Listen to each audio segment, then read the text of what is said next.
Mình tìm thấy cây xấu hổ ở Lăng Bác nè. Đến thăm Lăng Bác thì mọi người nên đi vào buổi sáng để có thể viếng lăng. Cổng xếp hàng để đi vào viếng lăng thì nằm ở số 17 Ngọc Hà. Còn nếu chỉ vào tham quan thông thường thì có thể đi ở cổng Hùng Vương. Đây là các anh cảnh vệ đổi gác ở phía sau lăng. Đến thăm Lăng Bác thì ngoài khu quảng trường và xác của Bác Hồ ở trong lăng thì mọi người còn có thể tham quan phủ chủ tịch của Bác ngày xưa, ao cá nơi ở của Bác. Ngoài ra còn có chùa Một Cột và bảo tàng Hồ Chí Minh. Ngay phía bên ngoài mọi người có thể nhìn thấy những chiếc ô tô đã được dùng để phục vụ Bác. Có những chiếc ô tô được các nước trao tặng như Liên Xô hay Pháp.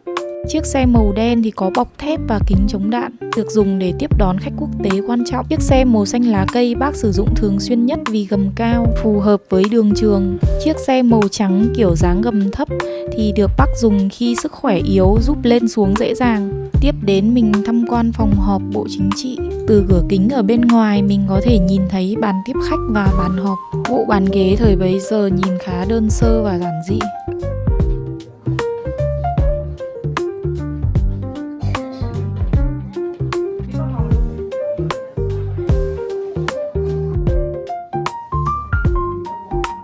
Phần kia thì không được tham quan nữa, bắt đầu được tham quan từ chỗ bếp này nè.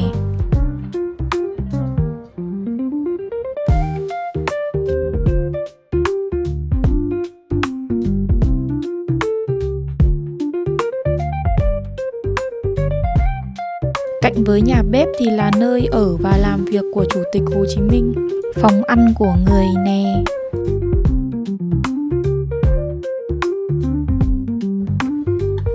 Rồi tiếp đến là phòng sách, cuối đường là một ao cá khá lớn. Cây bụt mọc ở Lăng Bác là một loại cây đặc biệt, có rễ mọc trồi lên khỏi mặt nước giống hình ông bụt ngồi thiền, sống bên ao cá Bác Hồ, từng được Bác Hồ trực tiếp chỉ đạo chữa trị khi bị mối mọt và trở thành biểu tượng về sự kiên trì, yêu thiên nhiên và bài học quản lý con người của Bác. Cây này còn có tên gọi khác là thủy tùng. Loài cây này sống ở vùng ngập nước, chủ yếu ở miền Đông Nam Hoa Kỳ, có khả năng dễ vươn lên không khí để hô hấp. Ao cá được xây dựng từ năm 1958, là nơi Bác Hồ chăm sóc đàn cá, dạy cá ăn bằng cách vỗ tay.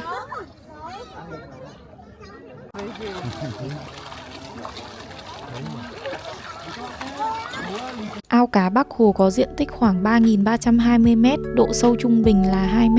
Có nhiều giống cá được thả xuống hồ và có con nặng nhất đến 24 kg.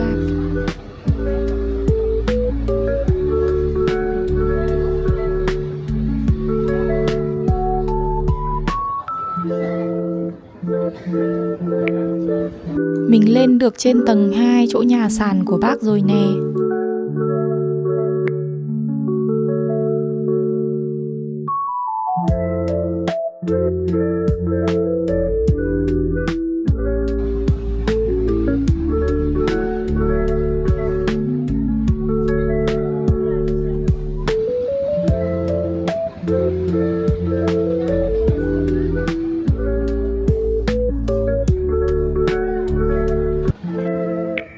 Đây là phòng nghỉ ngơi ở nhà sàn tầng 1 của Bác. Đường di chuyển ra phía bên ngoài thì có một vườn bưởi, có khá là nhiều cây cho trái to. Ra khỏi nhà ở của Bác thì mình sẽ đi thăm chùa Một Cột và bảo tàng Hồ Chí Minh. Phía bên trong điện chính của chùa thì có vẻ là mọi người đang tụng kinh.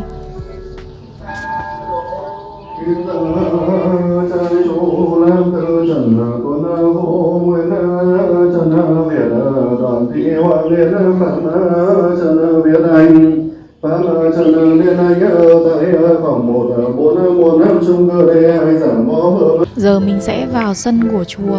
Chùa Một Cột được xây dựng với ý tưởng như Phật Bà đang ngồi trên một tòa sen. Truyền thuyết kể lại rằng sự tích chùa Một Cột gắn liền với giấc mộng của vua Lý Thái Tông. Năm 1049, nhà vua mơ thấy được Phật Bà Quan Âm ban cho một tòa sen ngời sáng. Kết cấu ban đầu của chùa Một Cột được nâng đỡ bởi các tấm gỗ bám chắc vào một cột đá. Cấu trúc chùa bao gồm đài liên hoa và mái nhà, trụ cột. Cột trụ là một khối tròn dựng bằng hai cột đá chồng lên nhau, một phần chìm dưới hồ, một phần nổi lên mặt nước, cao 4 mét. Cột có đường kính rộng 1,2 mét, vô cùng chắc chắn. Đường ra khỏi chùa Một Cột có thể nhìn thấy đoàn người đang xếp hàng vào viếng lăng. Nếu vào viếng lăng thì phải xếp hàng đi theo con đường này vào thăm lăng thì mới đi tham quan những chỗ khác được. Bảo tàng Hồ Chí Minh cũng là một trong những điểm tham quan khi đến thăm Lăng Bác. Ở sảnh chính tầng 1 của bảo tàng mình sẽ thấy một cái trống đồng, bên trên có in hình Bác. Viện bảo tàng có cấu trúc 3 tầng, trưng bày chính. Tầng 1 tiểu sử Bác từ nhỏ đến khi ra đi tìm đường cứu nước. Tầng 2 là cuộc đời và sự nghiệp cách mạng vĩ đại kháng chiến của dân tộc. Tầng 3 là sự kiện lịch sử thế giới, di sản tư tưởng Hồ Chí Minh và kết nối với quốc tế. Hồ Chí Minh sinh ngày 19 tháng 5 năm 1890 tại xã Kim Liên, huyện Nam Đàn, tỉnh Nghệ An. Chủ tịch Hồ Chí Minh được sinh ra trong thời kỳ Việt Nam là thuộc địa của Pháp. Vào ngày 5 tháng 6 năm 1911, Hồ Chí Minh đã lần đầu tiên ra nước ngoài bằng công việc làm phụ bếp trên một tàu buôn của Pháp. Trong thời gian ở bên nước ngoài, Chủ tịch Hồ Chí Minh đã 2 lần bị chính quyền nước ngoài bỏ tù. Lần thứ nhất vào năm 1942 đến năm 1943 tại Quảng Tây, Trung Quốc. Lý do bị bắt là do Hồ Chí Minh đã dùng tên giả mang quốc tịch Trung Quốc là Tống Văn Sơ để liên lạc với Việt Minh và chuẩn bị cho cách mạng Việt Nam, thì bị chính quyền Trung Quốc nghi ngờ là gián điệp cho Pháp và Nhật. Trong bối cảnh tường giới thạch kiểm soát chặt chẽ người lạ để bảo vệ an ninh nội địa Trung Quốc. Lần thứ 2 người bị bắt là ở Hồng Kông từ năm 1931 đến năm 1933. Lúc đó Hồng Kông là thuộc địa của Anh. Lần này người bị bắt là do kết quả điều tra của mật thám giữa Anh và Pháp nhằm vào các nhà cách mạng Việt Nam. Lần này nhờ vào nhóm luật sư do Francis Henry dẫn đầu đã bào chữa, chứng minh việc bắt giữ và hỏi cung trái phép, giúp người tránh được án tử hình và trục xuất về Pháp. Khi lên đến tầng 3, bạn sẽ bắt gặp bức tượng Hồ Chí Minh bằng đồng. Đằng sau tượng Hồ Chí Minh chính là cây đa và hình ảnh mặt trời. Đây là một biểu trưng cho ánh sáng và sự trường tồn của đất nước Việt Nam. Bức tượng được đặt giữa 2 cửa ra vào, tượng trưng cho Việt Nam kết nối với bạn bè trên thế giới. Vào năm 1941, người về nước và thành lập Mặt trận Việt Minh, lãnh đạo toàn dân nổi dậy giành chính quyền, và đỉnh cao là cách mạng tháng 8 năm 1945. Từ năm 1945 đến 46, tuyên bố độc lập, thành lập nước Việt Nam Dân Chủ Cộng Hòa, thực hiện các quyền tự do dân chủ. Từ năm 46 đến năm 54, lãnh đạo cuộc cách mạng kháng chiến chống thực dân Pháp, mà đỉnh cao là chiến thắng Điện Biên Phủ, chấm dứt ách đô hộ. Từ năm 1954 đến năm 1969, lãnh đạo nhân dân miền Bắc xây dựng chủ nghĩa xã hội, đồng thời chỉ đạo cuộc kháng chiến chống Mỹ, giải phóng miền Nam, thống nhất đất nước. Đây là hình ảnh Tổng Bí thư Đảng Cộng sản Đông Dương năm 38-39. Hình ảnh Bác Hồ đánh máy ở nhà sàn cũng được tái hiện ở đây. Đây là những đồ vật đơn sơ mà Bác đã dùng. Đây là dép cao su được làm bằng lốp xe ô tô, tạ tay, lò xo kéo, bóng tennis, các dụng cụ để luyện tập sức khỏe. Bác Hồ được biết đến là một người sống tiết kiệm và giản dị. Đồ vật khi bị hỏng, bác sẽ sửa chữa chứ không đòi thay mới. Đây là hình ảnh tái hiện con đường ra Tiền Tuyến rất gian nan và cực khổ. Và phía bên tay phải của mình là một hình kim tự tháp được khắc câu nói nổi tiếng trong bản tuyên ngôn độc lập của Việt Nam, được viết bằng 5 thứ tiếng. Đó là câu nói tất cả các dân tộc trên thế giới đều sinh ra bình đẳng. Dân tộc nào cũng có quyền sống, quyền sung sướng và quyền tự do. Trong hành trình 30 năm bôn ba ở bên nước ngoài, Chủ tịch Hồ Chí Minh đã đi nhiều nước ở 4 châu lục khác nhau, gồm châu Âu, châu Á, châu Phi, châu Mỹ. Người đã đến các nước thực dân để hiểu rõ về chế độ tư bản, cũng như đến các nước thuộc địa để hiểu rõ về con đường cách mạng. Chủ tịch Hồ Chí Minh cũng được cho là thông thạo rất nhiều ngoại ngữ. Người có thể nói tiếng Pháp, Anh, Trung Quốc, Nga, Ý, Đức. Ngoài ra chỉ biết và không thông thạo thì còn có tiếng Thái, Tây Ban Nha, Ả Rập và nhiều ngôn ngữ khác. Có tài liệu cho rằng Bác Hồ có thể sử dụng 29 thứ tiếng, bao gồm cả các tiếng của các dân tộc thiểu số ở Việt Nam. Ít ai biết rằng vào năm 1946, ngay giữa lúc vận mệnh đất nước đang chênh vênh, Ngân hàng Đông Dương của Pháp đã đề nghị một cuộc trao đổi chưa từng có. Họ chấp nhận đưa cho Chủ tịch Hồ Chí Minh 30 tỷ franc, tương đương hơn 6.000 tỷ đồng ngày nay, chỉ với một điều kiện là từ bỏ con đường đấu tranh giành độc lập cho dân tộc. Nếu nhận lời, bác sẽ trở thành người giàu có nhất Đông Dương. Thậm chí người Pháp còn lên kế hoạch mưu sát nếu bác từ chối. Nhưng đáp lại mọi lời đe dọa, bác chỉ đáp tiền bạc là vật ngoài thân, Tổ quốc là trên hết. Sau khi kết thúc chuyến thăm Lăng Bác thì mình đi ăn kem Hồ Tây. Không biết mọi người có để ý rằng hai cái hồ lớn nhất ở Hà Nội thì đều có hai thứ giống nhau.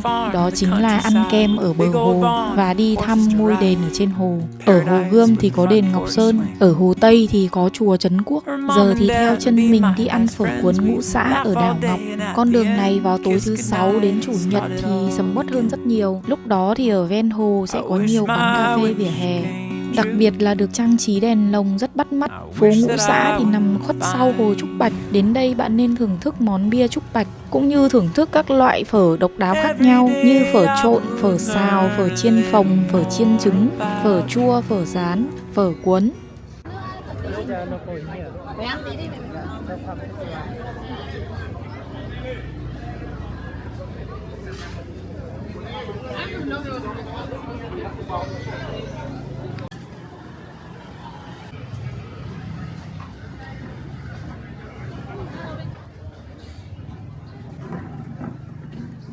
Quán này rất là đông, được nhiều người xếp hàng. Mà đây là mới ban ngày thôi, buổi tối thì còn đông hơn nữa.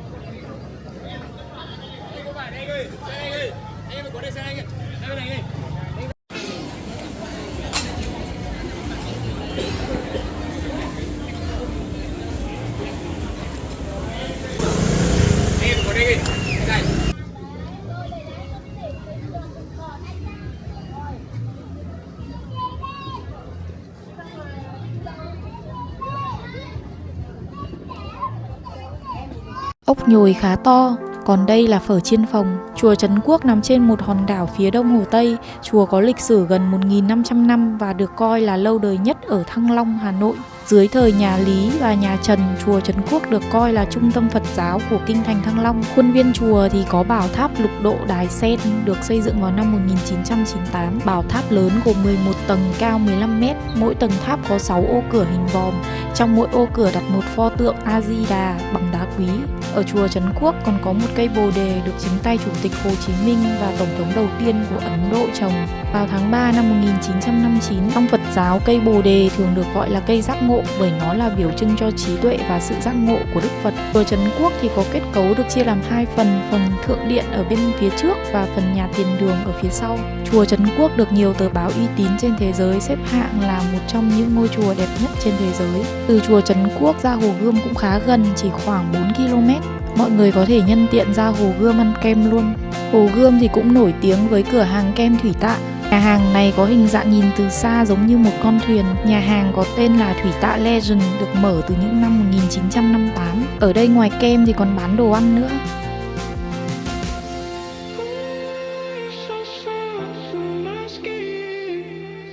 Quay trở lại Hồ Tây thì mình đi Lotte Tây Hồ chơi.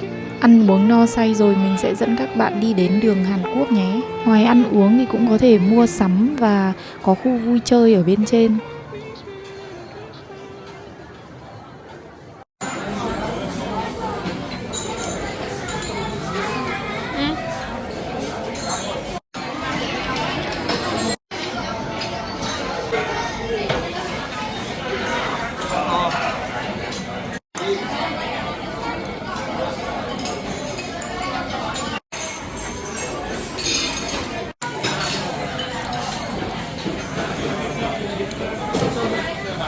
Đường Hàn Quốc thật ra là đoạn đường ven hồ thuộc khu vực Nhật Tân. Sở dĩ gọi đây là đường Hàn Quốc vì có nhiều cặp đôi và các bạn trẻ đến khu vực quanh hồ để uống nước. Ở đây được ví là lãng mạn như phim Hàn Quốc vậy. Ở đây ngoài hồ ra còn có đầm sen vào mùa nở rất là đẹp.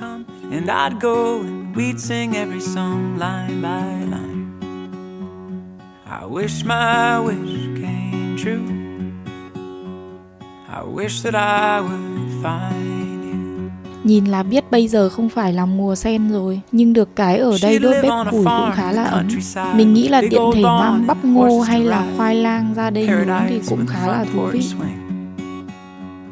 Her mom and dad would be my best friends. We'd laugh all day and at the end kiss goodnight and start it all again. I wish my wish came. Đi mua sắm xong ra đây uống nước cũng khá là hay phải không nào?